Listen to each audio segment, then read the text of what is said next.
Okay, everybody. So welcome to this month's edition of Understanding Film. We're going to be talking about, in the spirit of the Oscars, right? Last year, we had this historic win of Parasite. I'm going to talk about that in just a second. And so we're going to do a deep dive on one of Bong Joon-ho's less known films, Mother. We're going to talk a little bit about what a Korean revenge thriller often is. And then we're going to get into, what makes Bong Joon-ho a special director, because whereas, as we'll talk about, he's well known for a couple other films before Parasite came out. I think when you look at Mother and you think about the way he's talking about space, setting, and issues of class and society and criminal justice, this film actually lines up better with Parasite, Mother, even though it's one of his less well-known films than any of his other films. So Bong Joon-ho is a Korean director. He's definitely in the high production values, very polished and internationally well-known Korean film schools. There's a lot of movies that come out of Korea. There's a huge television industry in Korea, tons of television dramas that come out yearly. You can get those online. For a while, Hulu had a tab just for Korean television shows. But Bong Joon-ho is sort of in this rarefied field of film directors coming out of Korea, South Korea, of course, who have made an international stamp in cinematic circles. So this is Bong Joon-ho here. And what's really fascinating about him, though, is that whereas he's definitely within the South Korean tradition of recent films the last 20 years, he's definitely charting also his own path, a little bit different from some of his contemporaries. We're going to think a little bit about his other films in a second, but we're going to start thinking through a particular genre he's worked with. Of course, again, Bong Joon-ho did win a bunch of Oscars, and we can see he's not that interested in them in this image. No, it's sort of a whimsical picture. Question also, who's this guy behind Bong Joon-ho? Not really a question, but look, he's got some champagne there. Anyways, so Oscar winner, and of course, the first foreign language film to win Best Picture with last year's Parasite. Bong Joon-ho really kind of hits the big time in the United States with The Host in 2004. Fun fact, the first film I took my future wife on when we were dating. Also, Snowpiercer is really what kind of puts him on the map. The Host is kind of his art house first feature in 2004. 10 years later with Snowpiercer in 2014, his dystopia based on a French graphic novel. And then finally, Parasite. And I would note that Song Kang-ho is in all three of these. He's the brother in this. He's the fortune sort of seer in this and Snowpiercer, and he's the main character in Parasite. So also a Korean acting triumph. Sang Kang is also in Memories of Murder, Bong Joon-ho's first major film that was just re-released on Criterion. But what's interesting about Bong Joon-ho's sort of oeuvre, if you will, his body of work, is that he kind of moves through different genres. He's very playful with genres, but also keeping in the trappings. So the monster film, the dystopia, also Captain America, and also here sort of the social critique thriller / comedy, if you've seen Parasite. And of course, the detective film. But what's interesting is that Mother is somewhat like Parasite in some ways, as we'll talk about, especially in terms of the way he thinks through space and presents it and setting. But I think it is obviously, especially in its release date, 2009, right in keeping with a string of Korean revenge thrillers. So they were all kind of in this genre, but also they all came out at around the same time, 2006 to 2010, that really put Korean cinema on the map. So that's definitely the case for Chan-wook Park's Old Boy, probably the most well-known of the Korean revenge thrillers. And also, as we can see from all these winners and laureates, internationally acclaimed, even though it's very intense. Lady Vengeance, also by Chan-wook Park, comes out a little bit later. And then some lesser known ones like Chaser. Again, there's Khan, right? We'll talk about all these laurels. And even I Saw the Devil, which is a lesser known film by Kim Ji-woon. So what is a Korean revenge thriller, right? Why is this even a thing to be talking about? Why isn't it just a revenge thriller? There's a couple interesting elements in the same way that a couple months ago we were talking about wuxia films and how it's different from samurai films in Japan, wuxia from China. I think there are some elements to Korean revenge thrillers that I think made them distinctive and made them kind of pop in the international scene. One of them being a very single character driven and sometimes women, as we see in Mother and Lady Vengeance. Deep introspection, internal characterization, as opposed to like American revenge thrillers that have been kind of popular since the 1970s. Korean revenge thrillers almost always spend as much time, if not more so, on the internal characterization of people seeking revenge, really digging deep into who they are, why they're doing what they're doing. Often replacing action, often replacing drama for that sort of deeper internal characterization. A lot of the Korean revenge thrillers involve flashbacks or at least tricky use of time and plots. This is a specialty of Chan-wook Park, continues to be with Old Boy and The Handmaiden recently, but we see this a little bit in Mother as well. Absurdist humor. So, and this isn't just necessarily in Korean revenge thrillers. It's through a lot of Korean films. We see it in Snowpiercer, not just sort of almost veering towards slapstick at points, but also humor that kind of plays with the absurdity of life, the absurdity of power dynamics. So sort of veering towards wacky as well as dark. And it's especially pronounced in these Korean revenge thrillers where you wouldn't necessarily expect this kind of humor. This is a shot from Lady Vengeance, which brings up this idea exaggerated and intense style. This is going to be slightly less so in Mother, although there is a very precise style that Bong Joon-ho is developing. But films by Chan-wook Park especially really have this kind of high architectural emphasis, vivid use of color and framing. And also this particular genre, potentially because it was popular, maybe it's just sort of an outcome of that, but we're often the showcases for emerging Korean auteurs, not just filmmakers, but filmmakers that really kind of emphasize their thematic and creative heft. If you want to get on the map and kind of be taken seriously as a true Korean, South Korean film artist, you'd probably do one of these films. Again, Cannes-friendly International Film Fest hits. For 5, 6, 7 years, you wouldn't be able to go to Cannes without one of these films kind of being on the menu. They just kept coming there, and so you'd see those little laurel leaves on all the posters. This isn't just because of the style and the creative power behind them, but many of these films also would have, at least in the subtext, some critical analysis of South Korean culture, and in Bong Joon-ho films, especially the text. So let's talk a little bit about Mother itself.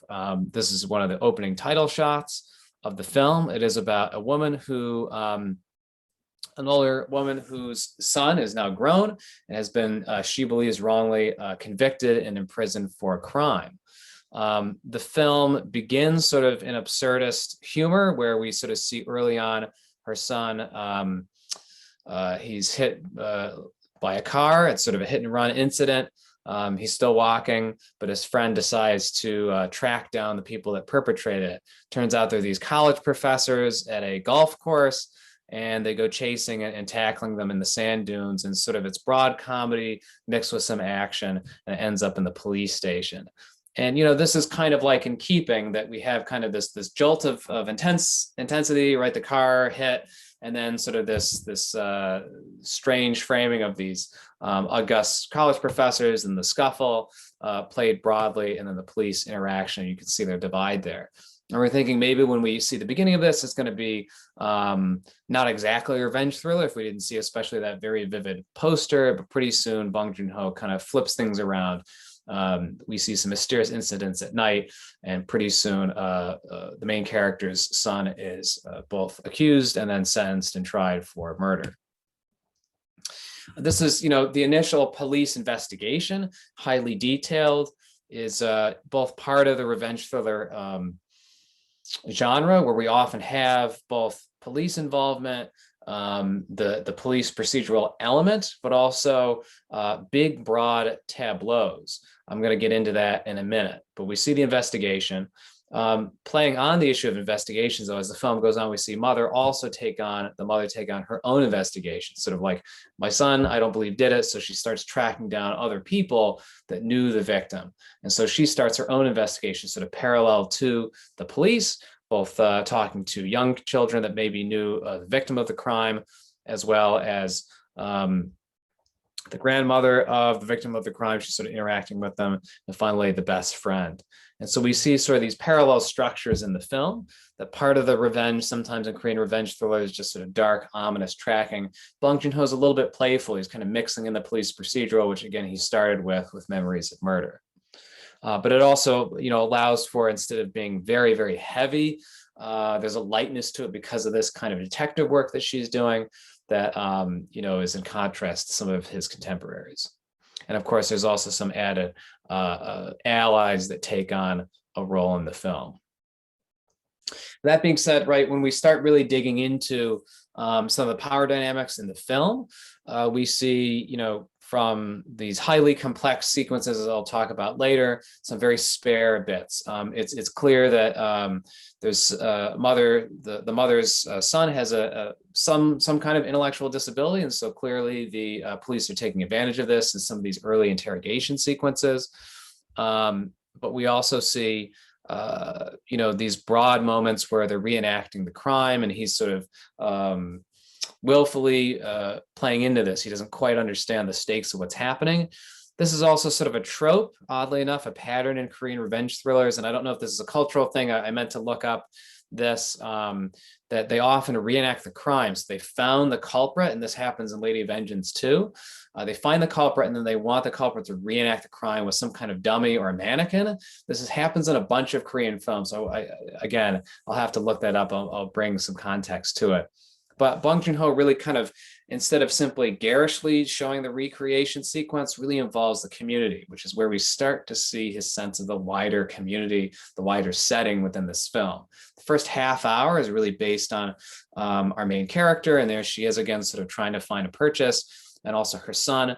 But with this recreation, we really start cracking open the larger community, which is, of course, is really what Bong Joon-ho is about. Communities, settings, and the societal issues that kind of interweave them, while at the same time trying to keep a character-driven narrative going. And so we see this, right? These shots get wider and wider, kind of indicating not only sort of, yes, the literal group that's watching this recreation, but a shift within the film that now we're getting into more of a Bong Joon-ho kind of experience, a social critique. We see this also continue in the funeral for the victim, where the main character goes to visit. We have these wide shots that sort of spill out into even wider sequences. In later films like Parasite, Bong Joon-ho becomes a little bit more sophisticated in sort of the ways that characters can stand in for larger groups. Here in Mother, he's really just throwing you big groups of people to help explain visually and explore these group dynamics within South Korean society through grief, through interest, through these investigations. But this is also a really interesting film in terms of developing Bong Joon-ho's style. Previous to this, with films like The Host, he's very good at pacing, and obviously his shots look very good, but we start really seeing Bong Joon-ho develop as a interesting filmmaker for space and also suspense, in a way that he hadn't done really before. So small touches like this, where we see, a police officer here and a potential real murder peeking out from behind his shoulder, are sort of subtle indications of suspense. But in an early sequence too, where the main character sneaks into this guy's apartment to try to find the real murder weapon, he stages it really beautifully. It's not simply like, let's say, the opening scene to the Host, where the monster, he shoots in creative ways, but really it's just a monster in a rampage. Here we really play up suspense, and as opposed to shock and surprise. And so we open this sequence where she's trying to, again, investigate potentially this guy, find the murder weapon. We see the broad shot. She sneaks into the we get this close-up of her putting on a glove to sneak into the closet, maybe find a golf club, which she does, and then she gets stuck in the closet.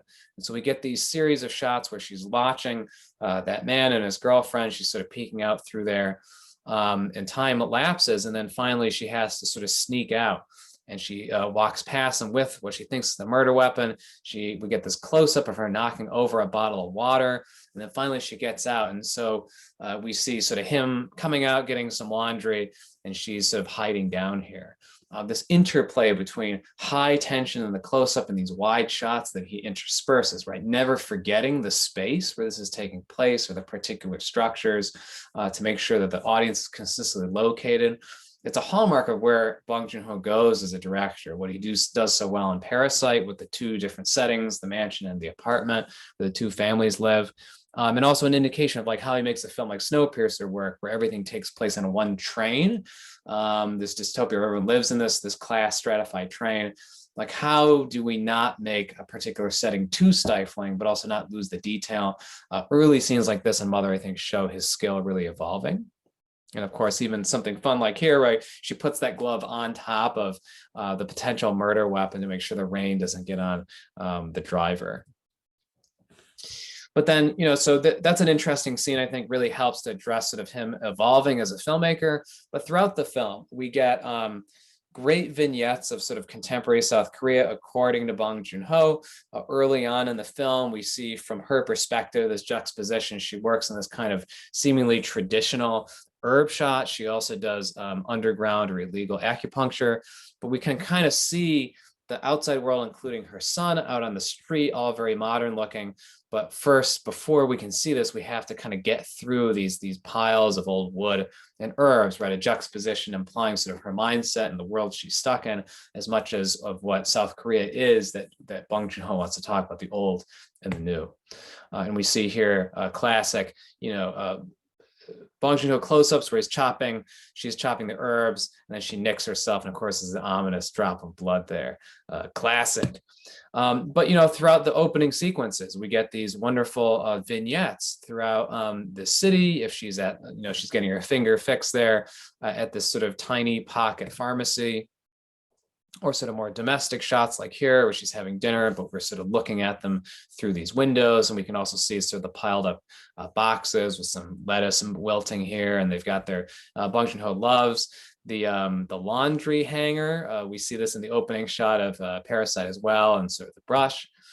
To more evocative things like here, where we see a character looking out upon a more congested neighborhood in the rain.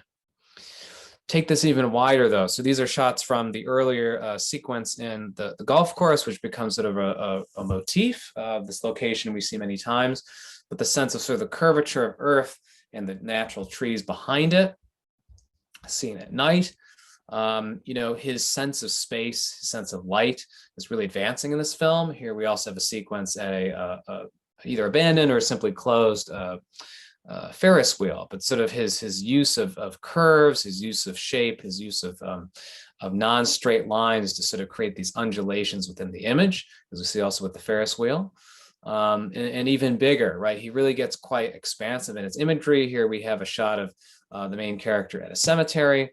Sometimes we're using these wide framings for action scenes, like here we have a car accident, but sometimes we'll see later on for larger shots. We also see, this is part of this kind of classic, the classic melding of classic compositions with some sharper images, sharper styles for the Korean cinema of the 21st century. Great use of rule of thirds, along with these sort of really distinctive use of style and acting. Here's sort of a close-up. Here we have another rule of thirds shot, right? The idea we sort of put the shot in thirds. Not new, obviously, to the Korean revenge for the Korean 21st century movement, but definitely evocatively used, especially in terms here in the shot of color, the splash of red and the background of blue for the police station. Interior shots too. Here in these images also progressively getting bigger and bigger. I'm sort of laying them out that way. Here we have her sort of lower in the shots. Now she's both in this left third of the shot, but also on the bottom half. Here we have her talking with her son's friend, sort of everything shunted to the right. And then here, sort of he's in the top third, but in a wide shot. And so again, sort of now we combine a wide shot with rule of thirds that kind of emphasizes, as we start using style, but also content, the enormity of the world. Some of these shots are simply evocative and interesting, but Bong Joon-ho, towards the end of the film especially, is really emphasizing, as this investigation is spiraling out of control, as the mother feels as though there's no way she's going to be able to get her son out of jail, for what she believes is a wrongly convicted crime, the enormity of the city around her is just too much. It's more than she can handle, and the shot compositions certainly give us that. You know, if it's not a prison, this often kind of this friendly dog sort of whelping people in, this kind of imagery of the prison is common in the revenge thrillers, again, sort of a small figure in the enormity of it. We see this in Lady Vengeance as well. Here at the funeral, right, sort of like extreme rule of thirds. And even this shot right there, she's right there. There's the figure, and the size of nature surrounding her. This is one of the climactic sequences. The space here actually has a big plot twist. And so it's almost as if Bong Joon-ho is really emphasizing using space, using nature. Something huge is about to happen, as much as the uncontrollability maybe of fate or of nature. What's interesting is also, so we have tons of clear shots, as you've seen, very precise, very sharp, very well organized. At a key moment later on in the film, though, he kind of switches up the script when we see, whereas her path has been very righteous, she believes, and very clear-headed, and the imagery follows that. We see this moment where she's done a terrible act, and she's rustling through the trees. And even though we see this kind of eruption here, we can't really see it. It's out of focus, and we can't even see her face. We have the brambling of the branches. She's in the forest. So, you know, whereas sometimes some of the Korean films often seemed a little too stylish, too austere. Sometimes form and style were not matching the content of the story or the moment of the story. Bong Joon-ho definitely is a slight step beyond his contemporaries in some ways. And so he would, you know, understand how to mix up the mise-en-scène or the shot design, like in a key moment like this, where for most of the film, it seems like she has a very clear mind, even if it's a very sort of grim quest that she's on. But here in this key sequence, we start mixing up the imagery. Close-ups are really important too, as we see, and this continues into Parasite, close-up on the acupuncture, close-up on this traditional medicine she wants her son to drink, close-up on food, you know, especially when it comes to things that people consume. This is something that fascinates Bong Joon-ho. Or in the case of, you know, the police procedural, or a key item that might be a turning point, like here where we find a hidden phone in a bed of rice. That's important. Characters within frames is really key. This is something else that also Wong Kar-wai out of Hong Kong film cinema really thinks about. Here we have a character framed by wooden beams. We see quite a few times mother, when she's talking to her son, framed between the glass of the interrogation, or the visiting room, sort of an interrogation. But he really emphasizes the frame within frame as the film goes on, and as we start understanding the entrapment, not only of sort of what characters have done, but also sort of the rules of society that seem to be impermeable. They seem to be more than any of these characters can really handle. And so we see this moment, this ominous moment where, you know, this is the full shot, but we just have this one rectangle, again, rule of thirds, him looking through this doorway. Here we have another frame within the frame. She's looking through some old items, sort of in her quest.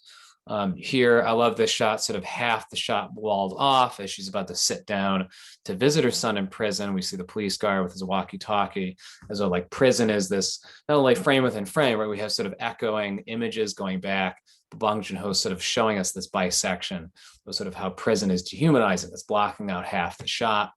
And we keep returning to the scene of the crime in various flashbacks, various reinterpretations of the event as different characters interpret it. And so we keep seeing these windows with the shattered glass, sort of emphasizing these boxes, these frames that the characters are trapped in their memory, as much as also the outcome of it.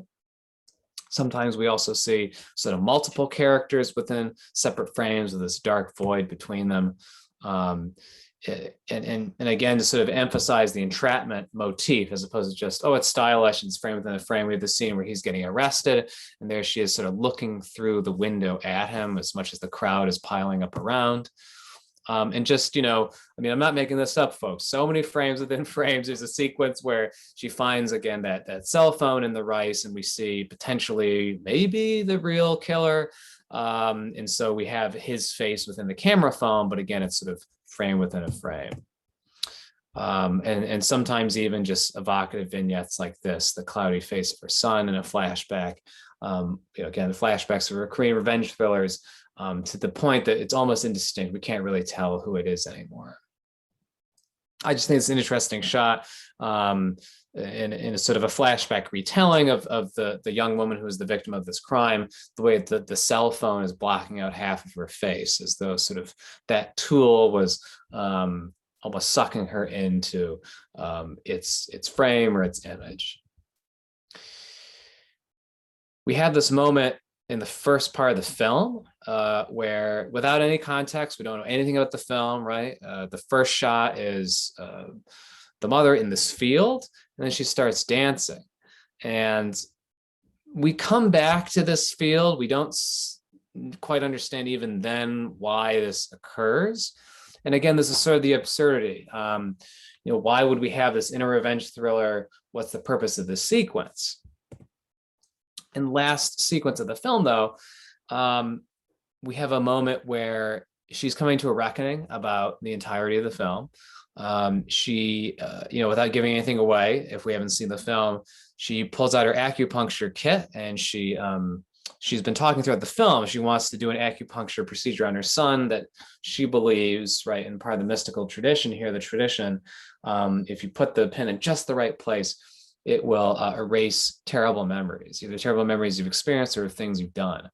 And she does it to herself. And she gets up in this bus where there's a lot of other older women going on a bus trip, and they've all been having fun and dancing, and she's just been sitting there alone. She inserts the pen, we wait, we watch, and then she gets up and she starts dancing with them. And so, right, it's a bookend, classic bookend. But what I think is interesting is that whereas a lot of Korean revenge thrillers are very grim, there's some grim stuff in this, no doubt about it, and have almost sort of this inexorable pull towards destruction, self-destruction.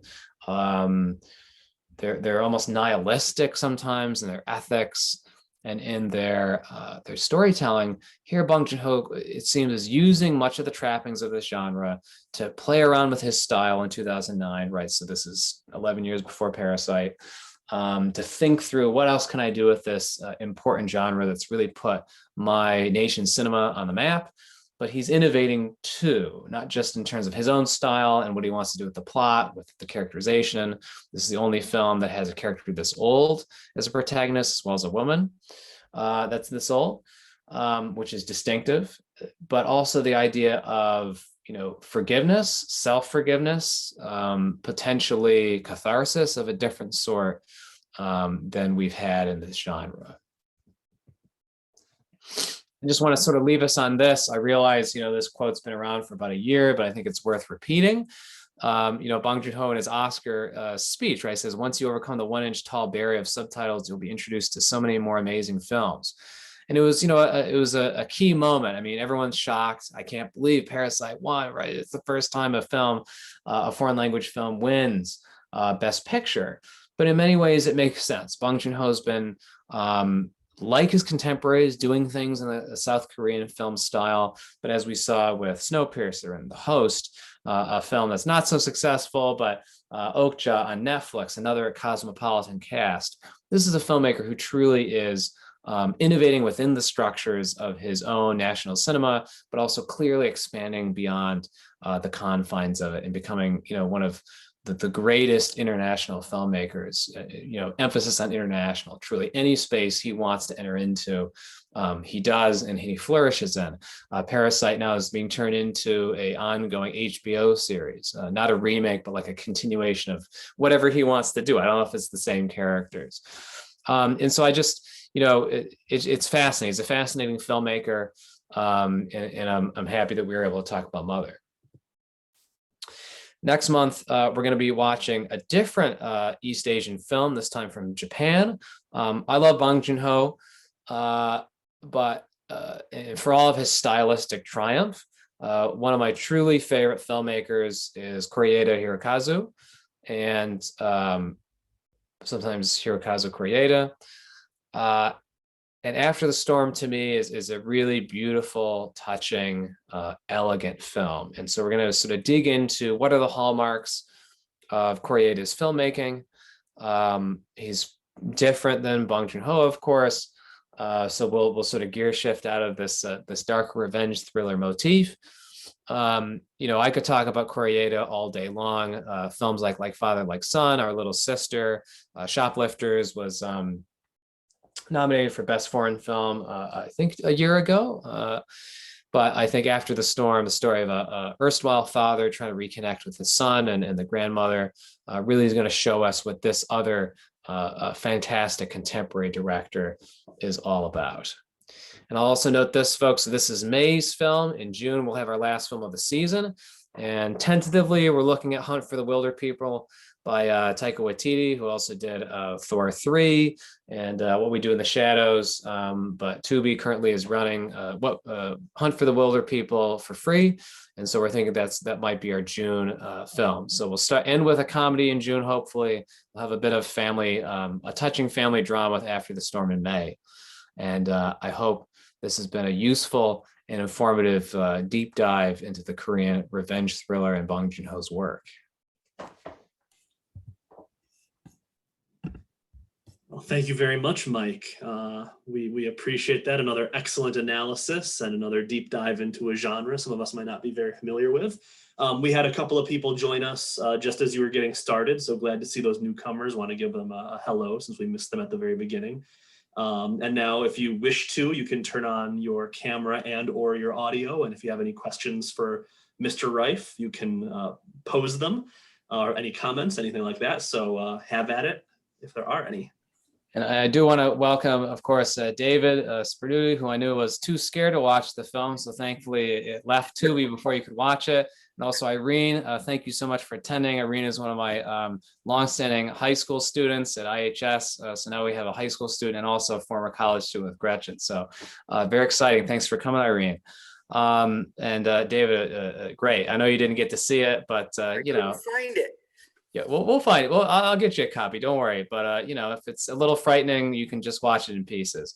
Other thoughts on Mother? Other thoughts on this film? I recognize it's a little bit more intense than usually the films we talk about understanding movies, but it was too good to pass up when I saw it was streaming on Tubi.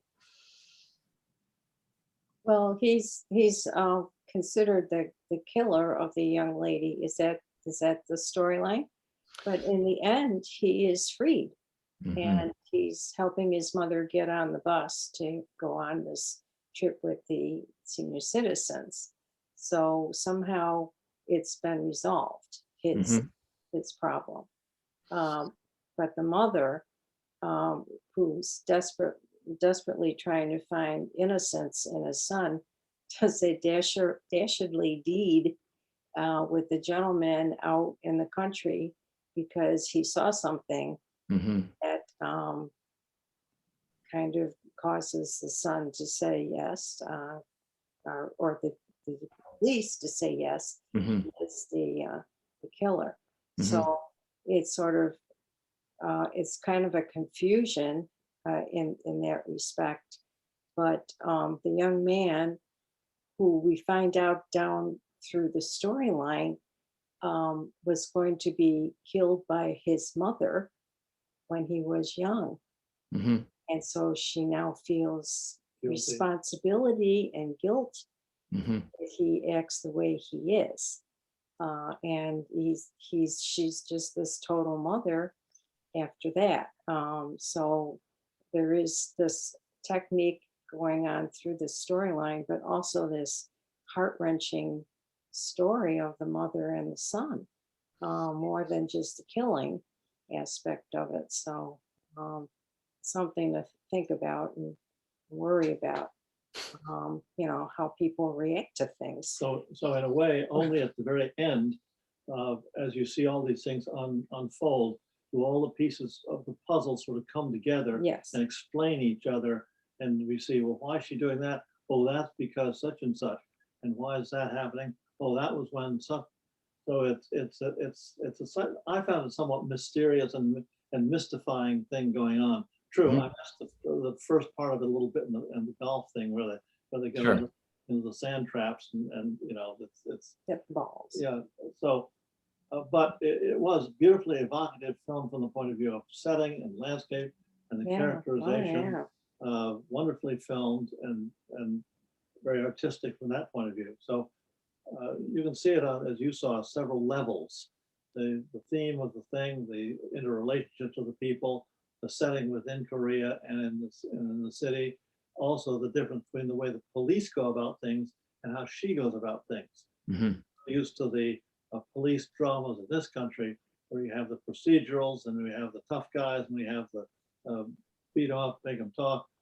So you have various levels of these things, which we're used to, and all the way from Magnum PI to Kojak and all that back in the olden days, if I may say so. Yeah, well, they don't come to any level to this kind of procedural. So this sort of thing is a very much more evocative, poetic sort of thing, a different sensibility entirely. Yeah, this is artwork stuff. And I'll note also, I mean, you're bringing up some interesting points here. So a lot of the Korean revenge thrillers like Old Boy, Sympathy for Lady Vengeance have the character seeking revenge, enacting acts of violence throughout. And so, you know, you get this kind of, I suppose, vicarious thrill, depending on your perspective. There's very little of that from the mother character up until potentially the very end. So that's kind of breaking with tradition, whereas like an Old Boy, right, this film is quite famous in the tradition, but also there's sort of, he's doing lots of terrible things throughout the movie. And so, you know, Spike Lee remakes the movie too and echoes that. And so I think that's an interesting distinction here, because absolutely she is running a true investigation like what the police do, which is also a bit of a break from this, which is usually just sort of, you know, a person going on a revenge warpath of some sort. And also keeping within the tradition, a lot of these films kind of put all the pieces together in this kind of crashing awareness towards the end. Lots of characters kind of being shocked by it. And we see that moment of shock here too, when she believes she's figured out something really terrible a couple of different times. What I think is also important, right, to the point that what she tries to do when she's younger to him that maybe causes intellectual disability has today is the implication. The idea that nothing is taboo in these films is often the case. And I think that's part of what, you know, this particular time period of South Korean film was known for. It's not simply the shocking imagery and potentially the violence in the film, but just any kind of circumstance or scenario could go. And you would never know what you're going to be faced with going in. So Chan-wook Park really is sort of the ultimate provocateur as a director, but Bong Joon-ho kind of playing with that too in Mother. And so that's an important distinction to bring up. It's a grim distinction, but certainly part of this, as much as he's playing subtly more with the tones and the color and the composition in this film, he still kind of is a bit provocative at times, for sure, keeping it in line with the genre. Other thoughts, folks? I was thinking, you know, when I said it was kind of harsh to watch, and at one point just kind of have to stop and walk away from it for a while. A lot of people did in cons, believe me. I kept thinking, which is kind of odd because I haven't thought about this in years. I kept thinking of Thomas Hardy and the old concept of determinism, and how sometimes as I'd be reading those novels, it was just sometimes so heavy-handed that, you know, it was like this hammer pounding at you that, you know, doom is coming. You could do what you want, try as hard as you can. You can't escape it. And so here's, you know, the son with his whatever mental disability he has, and mom who at one point thought it was in the best interests of both of them to, as your mom said, try to end both of their lives. And then, you know, the accident outside the doorway, which gets them off to the golf course. With, you know, it's one thing after another. The girl who has the phone with the images of men having sex with her, and yeah, everybody's bungling. Mankind is bungling. Man is, you know, just this foolish bunch of people just messing up their lives. But in every step of the way, there's also that they just couldn't escape it. The heavy-handedness of deterministic forces, one person affecting another person, mom choosing to kill the junk man guy when he deserved to live because he had the truth, and all that stuff coming together, it was like oh my God.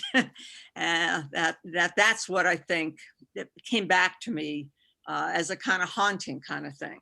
Yeah. And people seemed silly and stupid, absurd, and cruel and mean. I read one review of the film and it referred to her as Monster Mom, and in a way she is. And in another way, she's a very loving mom. She wants to get her son not to be accused of this terrible crime. But then in the end, guess what? No one could really win. Mhm. I kept thinking, okay, does anybody really win here? Yes, there's the magic of the acupuncture to let everything be forgotten, but we don't get the acupuncture. It's like, oh my God. So those are some of my thoughts as I was, trying to, finish the film and read all those 1-inch high, Well, it's hard reading all those subtitles. sure. Keep going. And I love that sense of determinism, Diane, in terms of these themes that percolate through a lot of these films, because oftentimes the big crashing reveal is something terrible for the person trying to achieve revenge. So something terrible happens in the beginning, sets them on this path, and they learn something new terrible at the end, which kind of rewrites their whole perception, which emphasizes that. I think what's great about Bong Joon-ho, though, is that he thinks through also the societal critiques he wants to make, that because of policies that do not help people equally, whether it's police or economics or housing, these are things we could change.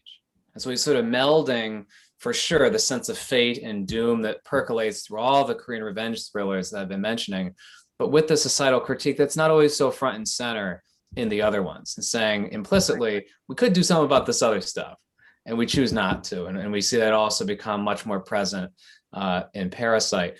Also note, if you can see over my shoulder here, right, the little the box for Parasite that Criterion did, the slipcase has these dots and dashes, and at first I'm like, that's kind of a wasted box. Like, what is that? But it's Morse code, right? And Morse code is a key element of Parasite. Characters communicate in that. And I think what's interesting about Bong Joon-ho, and this is through some of the other revenge thrillers, but the need to communicate when sort of normal channels break down. And we see this with the mother and the son because of the situation they're in, but also then the walls, the barriers, the police glass, the distance between them, time grinding on. So, talk about determinism, right? How much time do we have to correct the wrongs that maybe have occurred here? Yeah. Gretchen, have you seen the film? Do you want to toss an idea on the plate? I saw this film several months ago, and since then I've actually watched multiple Korean films, including, I haven't seen like Old Boy or Lady Vengeance, but I've seen Sympathy for Mr. Vengeance, and I watched this other one called Save the Green Planet, which is also like a kind of revenge thriller. And what I did find, what, like, Janet and I think Diane were saying as well, was kind of like, this film is like visceral, but in a way that's much different, where like those films were very violent and very like gory. And that kind of, it was definitely makes you squirm, but this film makes you squirm in a different way that's like, it gets under your skin emotionally. And you kind of like feel like it's one that like sticks with you after everything's done, because it's more on an emotional level. And something else I also wanted to mention was I also recently watched Bong Joon-ho's first film, his Barking Dogs Never Bite, it's called. And it's what I saw was just kind of, this is just kind of something I just kind of saw some different like motifs that were in that film that show up in like Mother and even in Parasite, where like one of the things was there was like a part where they kind of are knocking off like the car side windows, which is something that happens, in Mother. And another thing was when there's like a person who's like guilty of something, or like it's a clue of a person where they get like a nosebleed in like this photocopy shop. And it's like, those are such strange things, but it's like you almost wanted to redo those in like a different context. And I just thought that was really interesting. Yeah, well, a great pick. Were those things you saw in Criterion, Gretchen? Yes, not Barking Dogs Never Bite. I actually watched that on Canopy, which I got through the college, and I kind of want to use it before I transfer and may not have it anymore. Smart. You know, Bong Joon-ho actually said, please just ignore barking dogs, or ignore my first film. He said that in interviews, and you can see it's a little bit longer and not paced the same way, but it also has this huge apartment building where this man's getting driven crazy by dogs. Maybe does terrible things. I mean, you know, of course. But sort of the entrapment of urban spaces is sort of from the beginning in his films, even in that one. Sympathy for Mr. Vengeance. Yeah, I specifically didn't mention that one is a little too gruesome and strangely paced for me. You know, another film we probably won't get to, but it is also on Tubi. You can see it for free right now, is called Burning, by the Korean director Dong. And it's sort of the farthest reach of the Korean revenge thriller, very slow and poetic. It still has an element of that. It's based on a Haruki Murakami short story as well. But you can see that. And so if you want to sort of like explore the spectrum, I don't recommend Mr. Vengeance. You're very brave, Gretchen, for watching that. And then of course, you know, Burning's on the far end with kind of Mother right in the middle. Irene, have you seen Mother? No, I have not, and I haven't actually watched any Korean like movies, which I probably should since I am Korean, but I've watched like Korean shows, but not any Korean movies. And I guess part of the reason is because like a lot of Bong Joon-ho's films are, I mean, like Gretchen was saying, they get under your skin and stick with you for a while, and so I guess I kind of needed to prep myself before I watch any. Now I wonder why do Korean films? I've seen several. We have Netflix, and there's a whole series of Korean films on Netflix. They brought them all in for some reason. And why do they get under your skin? What is it about their mindset that causes people to it's sort of a gritty mindset kind of thing? And is it their history? You know, they're violent. It's kind of violent there, and they've got, you know, China up there ready to come down and take over, or again. You just wonder about it. They're just beautifully crafted, but they've got that background of really touching you mentally and sort of twisting your brain a little bit. And your brain's a little exhausted. And Irene, just as a clue, we got Parasite coming up, so keep your eyes out for that. But at the end of the course in June, and to be clear, right? So we mentioned like 6 or 7 films. Again, there's hundreds, if not thousands. But I think, why is this particular genre this way? It could just be that because they're so sticky mentally, that's why they got this international acclaim I was talking about. That could possibly be the case. I would also note that, Bong Joon-ho at least has talked about how Hitchcock is a real inspiration for him. You can see in his shot composition and his framing of intense sequences. And of course, Hitchcock got under the skin like nobody else. But, I don't know exactly why. I think it's partly that provocative nature. This is, the industry, the Korean film industry, especially around 2002, 2004, when it really starting off, Chan-wook Park with Joint Security Area, want to make a mark. And so we're using the elements of genre, if it's criminal, procedurals with JSA, or the monster film with The Host, we want to be taken seriously. We want to be seen.